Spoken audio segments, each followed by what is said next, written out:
췌장이나 이런 장기들이 안 좋은데도 등 쪽으로 통증이 오는 경우가 있어요.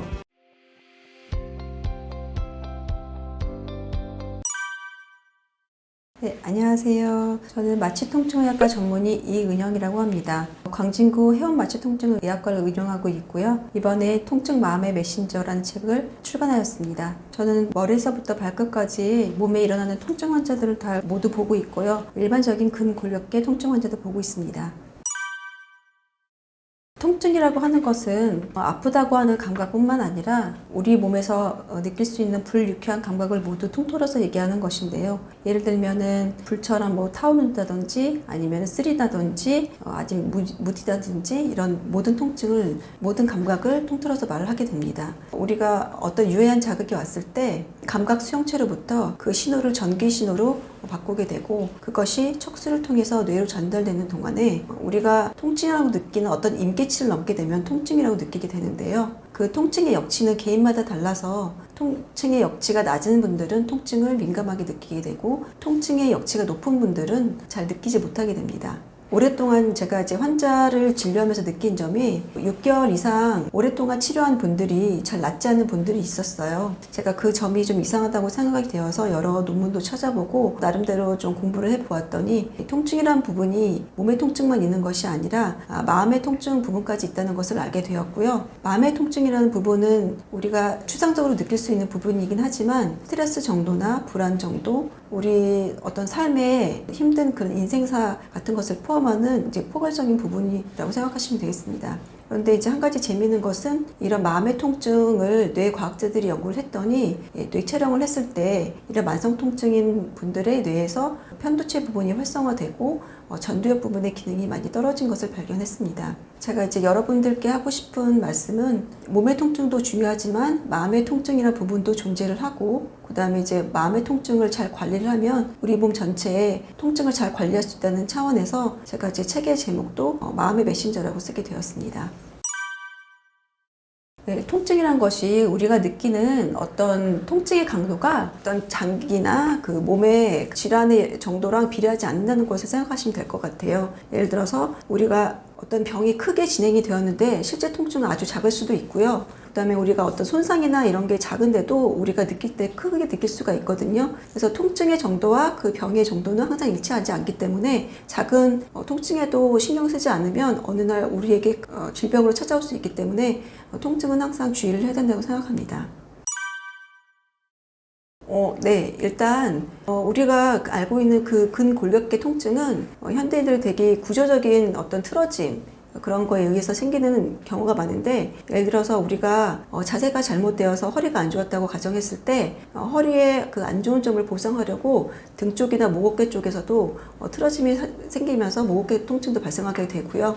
허리가 안 좋아지면 당연히 골반이 틀어지고 그 다리 쪽도 영향을 받게 됩니다. 그런데 이제 이런 그 안 좋은 구조의 기간이 오래될수록 구조가 만성화되면서, 예를 들어서 척추 같은 경우에는 틀어짐에 의해서 디스크나 협착 같은 게 생길 수도 있고요. 근데 다리 쪽으로 계속 그런 영향이 생긴다면 인대가 약해진다든지 아니면 족저 근막염이 온다든지 이런 식으로 해서 우리 몸에 여러 가지 질병으로 찾아올 수가 있습니다. 그리고 이제 장기가 안 좋은데 그 몸으로 나타나는 연관통인 경우에, 그러니까 예를 들어서 심장이 안 좋은데 어깨나 등이 아프다 이런 경우에도 그 원인을 제대로 찾지 않으면 사실 심장이 병을 키우는 거나 마찬가지이기 때문에 원인을 적절하게 찾는 것이 중요하다고 생각합니다. 나이가 들면서 대부분 이제 호르몬이 조금씩 감소하게 되는데, 그 통증과 연관된 호르몬을 크게 제가 성호르몬하고 부신호르몬을 좀 설명을 드리고 싶은데요. 성호르몬은 말할 그대로 남성 호르몬, 여성 호르몬을 말하는 것이고, 남성 같은 경우에는 감소의 폭이 이제 미미하고 이제 점차적으로 이제 서서히 감소하는 반면에, 여성의 같은 경우에는 50대 전후로 해서 폐경기를 전후로 해서 굉장히 급격하게 감소를 하게 됩니다. 특히 이제 여성 호르몬인 에스트로겐은 우리 신경에서 그 항염증의 기능을 담당하고 있고, 그 다음에 골밀도를 높여주는 중요한 기능을 하고 있는데, 갑자기 50대 전후로 이 호르몬이 급격하게 떨어지면 온몸의 통증을 느끼게 되는 것이죠. 이런 경우에는 우리가 일반적인 통증의학과나 이제 다른 과에서 치료를 받는 그런 통증 치료로 잘 반응 안 하는 경우가 있고요. 그렇기 때문에 어느 정도 이제 그 폐경기 이후에 여성들은 호르몬을 맞춰주는 것이 중요하다고 생각을 합니다.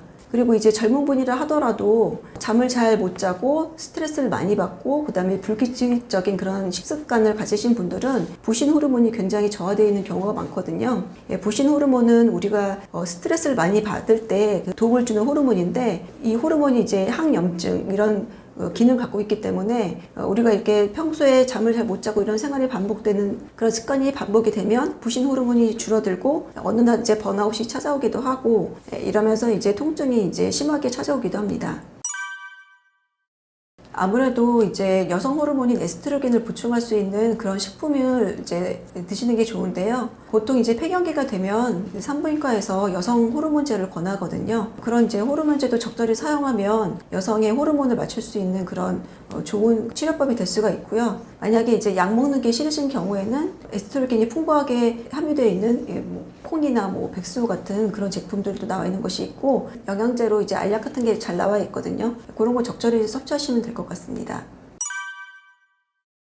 등에 통증이 있는 경우는 사실 우리가 쉽게 생각할 수 있는 거는 등의 자세가 안 좋은 경우, 이제 꾸부정하게 오랫동안 생활하시거나 컴퓨터나 모니터를 너무 많이 보시는 경우 등 쪽에 이제 기립근들이 굳어지면서 통증이 올 수가 있는데요. 이런 경우가 아니고 이제 심장이 안 좋거나 췌장이나 이런 장기들이 안 좋은데도 등 쪽으로 통증이 오는 경우가 있어요.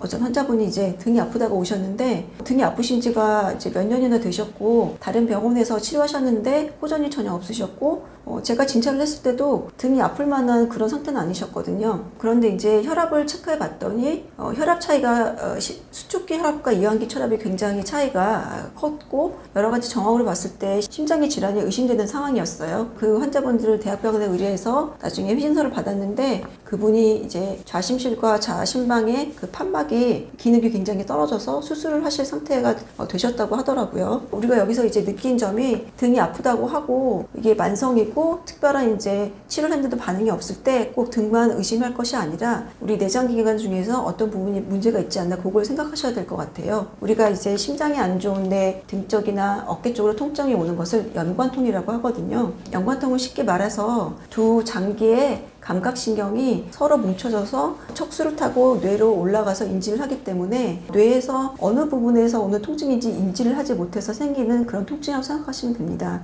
통증이 만성화 된다면 병원에 방문하셔서 이것이 단순한 근골격계 통증인지 아니면 정말 내장의 어떤 장기 질병인지 그것을 확인하시는 것이 필요하다고 생각합니다.